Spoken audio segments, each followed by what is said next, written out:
আচ্ছা গল্প দেখ, প্রথমেই আমাকে যেটা বুঝতে হবে কতদিনে এটা হবে। 1000 টাকা তার আসল, আর টোটাল সুদ হচ্ছে এইটা যোগ এইটা যোগ এইটা, তাহলে তো হবে। দেখ, একটা গোটা বছর 12 মাসে হয়, আমাদের এখানে এই জানুয়ারি ফেব্রুয়ারি করে মাস। হ্যালো এভরিওয়ান, সবাই ভালো আছিস নিশ্চয়ই। আমরা সংকল্প মাধ্যমিকে 100 সিরিজটা করছি, অধ্যায় 2 চলছে সরল সুদ। সরল সুদের অনেকটা আমরা করে ফেলেছি, আজকে আর একটু এগোবো। প্রথমটা হয়েছিল কনসেপ্ট লেকচার ক্লাস 1, তারপর ক্লাস 2তে 1 থেকে 9 পর্যন্ত করেছি, ক্লাস 3তে করেছি 10 থেকে 17 অবধি। আজকে 18 থেকে কত দূর এগোনো যায় দেখি, হয় আজকে বা নেক্সট ক্লাসে এটা শেষ হয়ে যাবে। ছোট চ্যাপ্টার, বেশি দিন লাগলো না, ঠিক আছে। চল আমরা চলে যাই কোয়েশ্চেন নাম্বার 18তে। চলো, 18 নম্বর প্রশ্ন। কোনো ব্যাংক বার্ষিক 5% হারে সরল সুদ দেয়, সেই ব্যাংকে দীপুবাবু বছরের প্রথমে 15,000 টাকা জমা দিলেন। খুব ভালো কথা। 3 মাস পরে 3,000 টাকা তুলে নিলেন, আবার টাকা তুলে নেওয়ার 3 মাস পরে তিনি আবার 8,000 টাকা জমা দিলেন। এই বছরের শেষে দীপুবাবু সুদে আসলে কত টাকা পাবেন নির্ণয় করি। কাণ্ড কারখানা ঘটিয়ে ফেলেছে দীপুবাবু। দীপুবাবুর মেয়ের বিয়ে ছিল,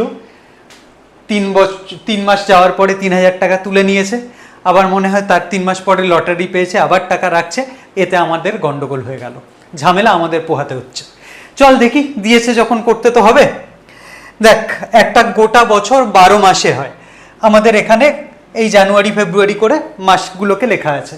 তাহলে আমি যদি অঙ্কটাকে অ্যানালাইজ করি, দীপুবাবু প্রথম 3 মাস 15,000 টাকাই রেখেছেন, অর্থাৎ জানুয়ারি ফেব্রুয়ারি মার্চ, এখানে আমার প্রিন্সিপাল ছিল 15,000 টাকা। আমার মানে দীপুবাবুর, আমার না। তারপরে কি হলো, এই এপ্রিল থেকে উনি কাণ্ড কারখানা শুরু করলেন। উনি ওই 15,000 টাকা থেকে 3,000 টাকা তুলে নিলেন। তাহলে এই 3 মাসের জন্য আমার প্রিন্সিপাল বা আসল হলো 15,000। এপ্রিল থেকে 3 মাস মানে আমার এপ্রিল মে জুন, এই 3 মাস আমার 15,000, তার থেকে উঠে গেছে হচ্ছে 3,000, অর্থাৎ মোট 12,000 টাকা আসল হিসেবে কাজ করলো। ব্যাস, 3 মাসের গল্প এখানে শেষ। জুনে বাকি বছর পড়ে রয়েছে জুলাইতে। এইবারে 12,000 টাকা নিয়ে চলছিল, তাহলে এপ্রিল মে জুন আমার 12,000 টাকার আসল ধরে সরল সুদ ক্যালকুলেটেড হলো। এরপরে এলো লটারির দিন, সেই ঐতিহাসিক দিন যখন উনি 8,000 টাকা পেলেন এবং সেটা ব্যাংকে আবার ডিপোজিট করলেন। তাহলে আমার 12,000 টাকা ছিল, এবারে 12,000 যোগ 8,000, তাহলে মোট 20,000 টাকা উনি বাকি বছর খাটাবেন। 3 6 মাসের গল্প হয়ে গেছে, বাকি তাহলে 6 মাস 20,000 টাকা কাটলো। ঠিক আছে, তাহলে 3টে ফেজে আমরা হিসেব করব। হিসেব সহজ, শুধু ঝামেলাটা হচ্ছে আসলগুলো বদলে বদলে যাচ্ছে। তাহলে আমি উত্তরটা যদি করা শুরু করি, প্রথম 3 মাসে দীপুবাবুর আসল বা মূলধন হচ্ছে 15,000 টাকা। সুতরাং তখন সরল সুদ কত? এটা ফার্স্ট ফেজ, তাহলে আমি এটাকে SI1 ধরছি। SI1টা কত হবে? PRT/100 দিয়ে হবে। P হচ্ছে 15,000, আর কত? 5%, মানে 5/100 গুণ টি। টিটায় গল্প আছে 3 মাস, তাহলে 3 মাস মানে কত বছর? 12 মাসে 1 বছর, তাহলে 1 মাসে 1-এর 12 বছর, 3 মাসে 3-এর 12 বছর, অর্থাৎ 1-এর 4 বছর। এটা খেয়াল থাকে যেন। তাহলে আমাদের বছরে যেহেতু করতে হবে, এখানে 1-এর 4 করলাম। তাহলে এটা হচ্ছে আমার প্রথম 3 মাসের সুদ। কত হবে দেখে নিই। 0 0 কেটে গেল, 0 0 কেটে গেল, এটা 2 দিয়ে কাটলো, 75, আর এখানে নিচে একটা 2 রয়ে গেল। তাহলে 5 75 কত হলো? 5 5 25, হাতে 2, 5 7 35, 37 ভাগ 2, তাহলে কত হলো? 2 1 2, 17, 8 2 16, তারপরে হচ্ছে 7 2 14.5। তাহলে এই গেল আমার ফার্স্ট ফেজের সিম্পল ইন্টারেস্ট। এটা আমার কোনো কাজে লাগবে না, কারণ এটা চক্রবৃদ্ধি সুদ না। তাহলে ইন্টারেস্ট যা জমেছে, ইন্টারেস্টের মতো পড়ে থাকবে। এখানে 15,000 টাকা ছিল, আর 3 মাসে ইন্টারেস্ট পেলাম 187.5। এর গল্প মিটে গেল। যেহেতু সরল সুদ আমার মূলধন বা আসলের মুখ দেখে হয়, এরপরে এপ্রিল মাস থেকে আমার আসল কত জুটেছে? এই যে 15,000 টাকা থেকে 3,000 টাকা তুলে নিয়ে এখন 12,000 টাকা আসল। তাহলে পরের 3 মাসে দীপুবাবুর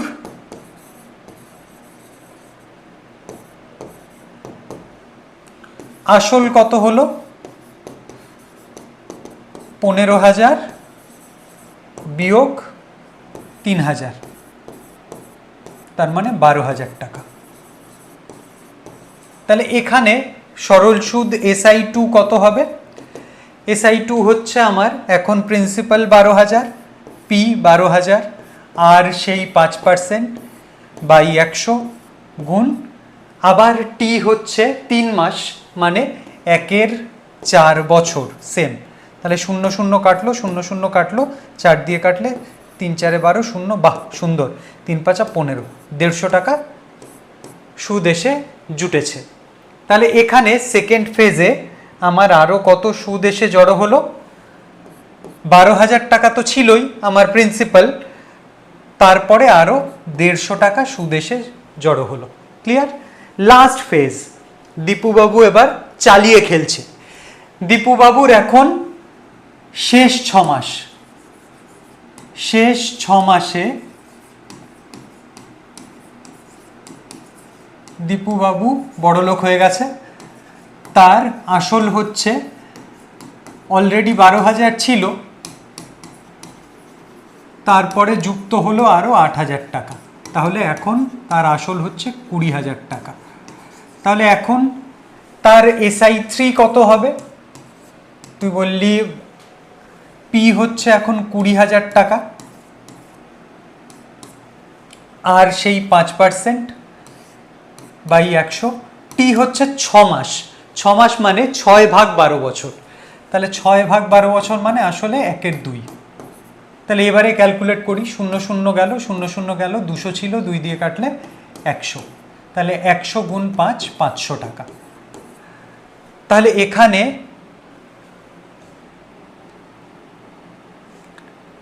তাহলে এখানে 20,000 টাকা তার আসল, আর এখানে 500 টাকা জড়ো হলো। তাহলে দীপুবাবুর 3 ফেজে মোট কত টাকা সুদ জড়ো হলো সেটাই জানতে চেয়েছে, আর সুদে আসলে কত পাবে সেটাও জানতে চেয়েছে। শেষ পর্যায়ে তার ইনভেস্টমেন্ট বা আসল কত? 20,000 টাকা। 20,000 টাকা তার আসল, আর টোটাল সুদ হচ্ছে এইটা যোগ এইটা যোগ এইটা। তাহলে গোটা বছরে তার মোট সরল সুদ কত?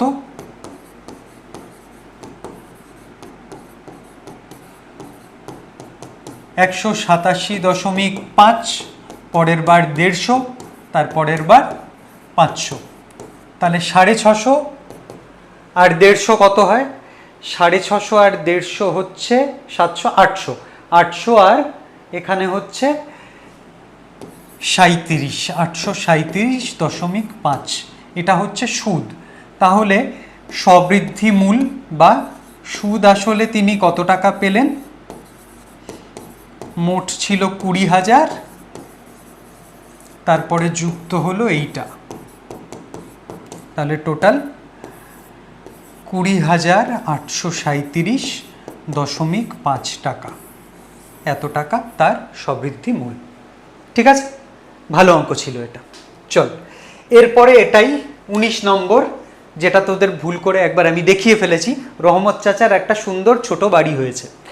রহমত চাচা বাড়ি তৈরি করার জন্য বার্ষিক 12% রেটে 2,40,000 টাকা ব্যাংক থেকে ধার করে ফেলেছেন। বেশ চড়া সুদ। তাহলে সুদের হার কত? 12%। আর এইটার জন্য উনি লোন নিয়ে ফেলেছেন 2,40,000 টাকা। আজকালকার দিনে কিছুই হয় না, অনেক দিন আগেকার অঙ্ক, সেই জন্য 2-2.5 লাখ টাকায় বাড়ি হয়ে যেত। যাই হোক, তাহলে বাড়ি করার জন্য ধার নিলেন। ধার নেওয়ার 1 বছর পর তিনি বাড়িটা কমপ্লিট করে বাড়িটা প্রতি মাসে 5,200 টাকায় ভাড়া দিয়ে দিলেন। বাহ, ভালো স্কিম। যে পয়সা আমি ধার নিয়ে করেছি, পয়সা তুলবো কি করে, আমি বাড়িটা ভাড়া দিয়ে দেবো। এবার ভাড়াটা মাসে মাসে 5,200 টাকা করে দিচ্ছে।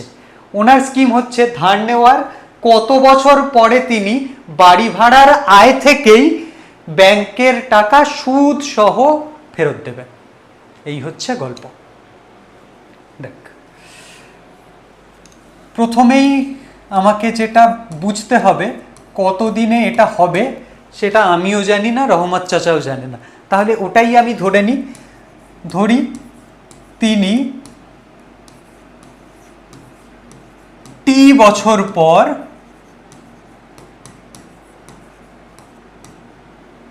সুদ সহ টাকা ফেরত দেবেন।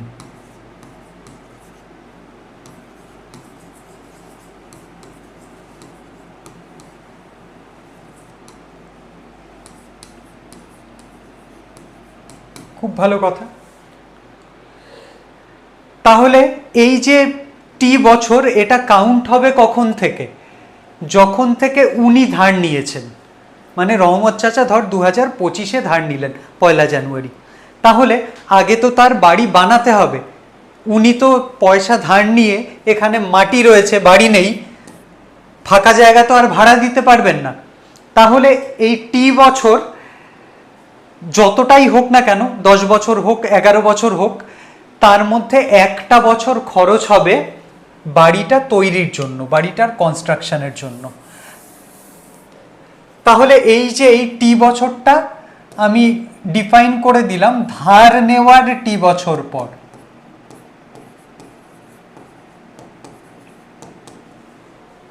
তাহলে ধার নিলেন, তার টি বছর পরে টাকা ফেরত দেবেন। ধরা যাক 11 বছর, তার মধ্যে 1 বছর খরচ হয়ে গেল বাড়িটা তৈরি করতে। তাহলে বাড়ি ভাড়ার টাকা উনি ক বছর পাবেন? তুই বললি 1 বছর কমে যাবে, 11 থেকে 1 কম 10 বছর। একদম ঠিক। তাহলে আসলে টি বছরে যদি টাকা ফেরত দেন, তাহলে বাড়ি ভাড়া আমি পাবো T-1 বছর, টি বিয়োগ 1 বছর। ঠিক আছে, চলো। 1 বছরটা উনি মেনশন করে দিয়েছিলেন বলে আমার অঙ্কটা সুবিধাজনক হয়ে গেল। তাহলে এটাও লিখে নিই, বাড়ি ভাড়া পাবেন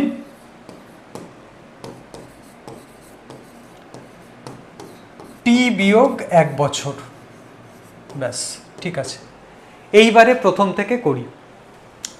আমার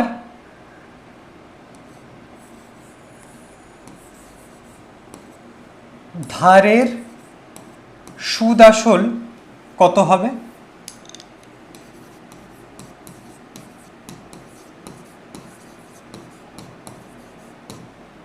আমার কোন ফর্মুলা লাগবে? A = P × 1 + RT/100। তাহলে এইটা কত হচ্ছে সুদ আসল? A = প্রিন্সিপাল কত? 2,40,000, 1 + R কত? 12, T কত আমি জানি না, /100। মিটে গেল। এইটা হচ্ছে আমার ফেরত দিতে হবে। এটা কি ফেরতযোগ্য। এইবারে বাড়ি ভাড়া, ওই যে T-1 বছরে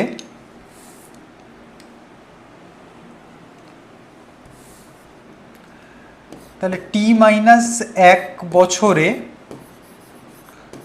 তার বাড়ি ভাড়া কত হবে? মাসে 5,200 টাকা করে। তাহলে 1 মাসে 5,200 টাকা, 12 মাসে 1 বছর। তাহলে 1 বছরে তার ইনকাম হচ্ছে 5,200 × 12। এরকম কত বছর উনি টাকা পয়সা জুড়বেন? t-1 বছর। তাহলে তাকে t-1 দিয়ে গুণ করলে আমি মোট বাড়ি ভাড়ার টাকা পেয়ে গেলাম। এবারে এই টাকাটাই তো ট্রান্সফার করে উনি এইখানে ফেরত দেবেন, তাহলে এই দুটো সেম, এটাকে আমি পরের পাতায় সুন্দর করে লিখছি। চলো তাহলে 24 তার পিঠে 4টে শূন্য, 2,40,000 গুণ 1 প্লাস আর কত 12 t/100, সেটা সমান সমান ওনার 5,200 গুণ 12 গুণ t-1। শুধু টি এর মুখই আমার অচেনা, বাকি সব হয়ে গেছে। তাহলে চল এটা করে ফেলি। আগে এখানে 0 0, এখানে 0 0 উড়িয়ে দিই, আমার কাজ একটু করে সহজ করে নিই। তাহলে এখানে কি রইল? 2400। নিচে এখানে কি 100 আমার লসাগু, তাহলে এখানে 100 যোগ 12টি, আর এখানে 52 গুণ 12 গুণ t-1। এবারে এখানে কি এই 0 0, এই 0 0 কেটে গেল। এবারে গুণ করি 24 গুণ 100, 2400, 24 গুণ 12, তাহলে 144 গুণ 2, 288 এত টি। এখানে কত হচ্ছে? 52 গুণ 12 কত হবে? 12 দুগুণে 24, হাতে 2, 5 12 60, 62, 624 গুণ t-1 হয়ে গেল। তাহলে এখানে হচ্ছে 2400 যোগ 288t, এখানে হচ্ছে 624t বিয়োগ 624। তাহলে এই 288টাকে ওই দিকে নিয়ে আসবো, 624 এই দিকে নিয়ে আসবো। তাহলে 624 এখানে আনলে 3024, কারণ 2400-র সাথে 600 যোগ করলে 3000, তারপরে 24 যোগ হচ্ছে। আর এইটা হচ্ছে 624 বিয়োগ 288 গুণ টি, টি কমন নিয়ে নিয়েছি। তাহলে এখানে কত টি হচ্ছে? 8 6 14, হাতে 1, এখানে 8 আর 1 9, 9 আর 3 12, 2 আর 1 3, 336 টি সমান সমান 3024। তাহলে লাস্ট লাইন টি সমান সমান 3024 ভাগ 336। দেখি কাটাকাটি করে কি দাঁড়ায়। 4 দিয়ে যাবে, 4 7 28, 2 4 5 20, 4 6 24, নিচে 4 8 32, 4 4 16, আবার 4 দিয়ে যাবে, হ্যাঁ যাবে, 4 1 4, তাহলে 35, 4 8 32, 4 9 36, 4 দিয়ে যাবে, 4 দুগুণে 8, 21-এর 9 গুণ হচ্ছে এটা, ব্যাস হয়ে গেল। তাহলে আমার টি সমান সমান 9, অর্থাৎ 9 বছর পর টাকা ধার নেওয়ার 9 বছর পর রহমত চাচা ধার মুক্ত হবেন, ভার মুক্ত হবেন। ঠিক আছে, চল বড় প্রশ্নের শেষ দিকে চলে এসেছি। 20 নম্বর প্রশ্ন। রথিন বাবু তার 2 মেয়ের প্রত্যেকের জন্য ব্যাংকে এমনভাবে টাকা জমা রাখেন যাতে প্রত্যেক মেয়ের বয়স যখন 18 বছর হবে প্রত্যেক মেয়ে 1,20,000 টাকা করে পাবে। ব্যাংকের বার্ষিক সরল সুদের হার 10%, আর মেয়েদের বর্তমান বয়স একজনের 13 বছর, একজনের 8 বছর। তিনি প্রত্যেক মেয়ের জন্য ব্যাংকে কত টাকা করে জমা রেখেছিলেন হিসেব করি। ঠিক আছে, বেশ, তাহলে একটা ধরে নেওয়া যাক, বড় মেয়ে আর ছোট মেয়ে। ঠিক আছে, তাহলে বড় মেয়ের বয়স এখন কত? 13 বছর। ছোট মেয়ের বয়স কত? 8 বছর। তাহলে ছোটটা অত্যন্তই ছোট, বড়টা তোদের থেকে একটু ছোট। তাহলে আমার চাই কি, প্রত্যেকের যখন 18 বছর হবে প্রত্যেক মেয়ে যাতে ইন হ্যান্ড 1,20,000 টাকা করে পান। তার মানে উনি যত টাকা রাখছেন তার উপরে সুদ জমছে, সুদ আসল মিলিয়ে প্রত্যেক মেয়ের ক্ষেত্রেই 1,20,000 টাকা। এবারে বক্তব্য হচ্ছে দুজনের বয়স যেহেতু আলাদা আলাদা, এক একজনের টাকা এক এক রকমভাবে খাটবে, এক এক সময়ের জন্য খাটবে। 18 বছর বানাতে হবে, বড়র বয়স 13 বছর, তাহলে ওর টাইম কত? 13 থেকে 18, তাহলে 18 বিয়োগ 13, 18 বিয়োগ 13 মানে 5 বছর। ছোটটার T2 কত হবে? 18 বছর হতে হবে, এখন বয়স 8 বছর, তাহলে ওর কাছে অনেক টাইম আছে, T2 হচ্ছে 10 বছর। এই অবধি কোনো সমস্যা না। এইবারে প্রত্যেক মেয়ের জন্য নিশ্চয়ই টাকা আলাদা আলাদা হবে। কেন? টাকা যদি সেম হয়, আলাদা আলাদা টাইমের জন্য যদি খাটে, তাহলে তো আলাদা আলাদা সুদ আসল হতো, সেটা তো হচ্ছে না। তাহলে আমার মন কি বলছে, বড় মেয়ের জন্য বেশি টাকা রাখবে নাকি ছোট মেয়ের জন্য? একটুখানি কমন সেন্স খাটালেই আমরা বুঝতে পারবো বড় মেয়ের টাকা কম বছরের জন্য খাটবে, তাহলে ওখানে বেশি বেশি টাকা রাখতে হবে যাতে কম বছরেও ভালো একটা অ্যামাউন্টের সুদ হয়, টোটাল 1,20,000 হয়। আর ছোটোটার টাকা একটু কম রাখলেও হবে, কারণ ও অনেক বছর জুড়ে সুদ পাবে। ঠিক আছে, তাহলে আমি ধরছি বড়টার জন্য P1 টাকা রাখছে আর ছোটোটার জন্য P2 টাকা রাখছে। হয়ে গেল। তাহলে প্রথম জনের ব্যাপারটা দেখি। তাহলে প্রথম জনের অ্যামাউন্ট কি হবে? P ইন্টু 1 প্লাস RT/100 সূত্র অনুযায়ী হবে।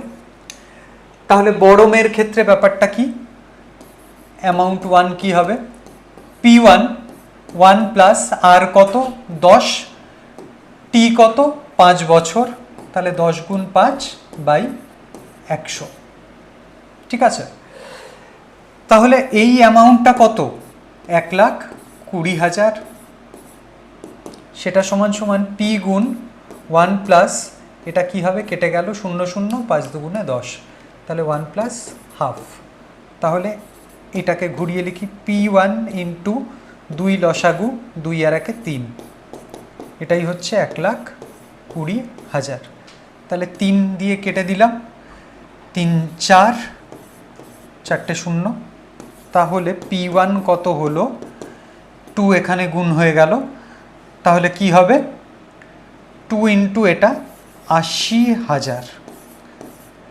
তাহলে বড় মেয়ের জন্য 80,000 টাকা রাখতে হবে। ঠিক আছে, এবার ছোট মেয়ের দিকে এগোই। ছোট মেয়েরও অ্যামাউন্ট কত? 1,20,000 টাকাই, কিন্তু এখানে প্রিন্সিপাল হচ্ছে P2 ইন্টু 1 প্লাস আর কত? 10, T কত? 10/100। এখানে মজা, কারণ 0 0, এখানে 0 0কে কেটে দিল, 1 হলো। তাহলে এখানে 1,20,000 সমান সমান P2 গুণ 1 যোগ 1 অর্থাৎ 2। তাহলে আমি লিখতে পারি 2P2 সমান সমান 1,20,000 টাকা। তাহলে P2 কত? 1,20,000/2, তার মানে 60,000 টাকা। তাহলে বড় মেয়ের জন্য রাখতে হচ্ছে 80,000 টাকা, কারণ ওর কম সময় খাটবে। ছোট মেয়ের জন্য রাখতে হচ্ছে 60,000 টাকা, কারণ ওটা বেশি সময়ের জন্য খাটবে। এই অবধি আমাদের ছিল বড় অঙ্ক। এই অবধি থাক, কারণ খুব স্ট্রেস দেব না। বড় অঙ্ক শেষ হলো, ধীরে সুস্থে আমরা শর্ট কোয়েশ্চেনটা আর একটা ছোট ভিডিও করে শেষ করে দেবো। চ্যাপ্টার খতম। ভালো করে প্র্যাকটিস কর, খুব ভালো হবে। এখানে একটা নাম্বারও কাটতে পারবে না কেউ, লেখাটা শুধু প্র্যাকটিস কর, ভালো হবে।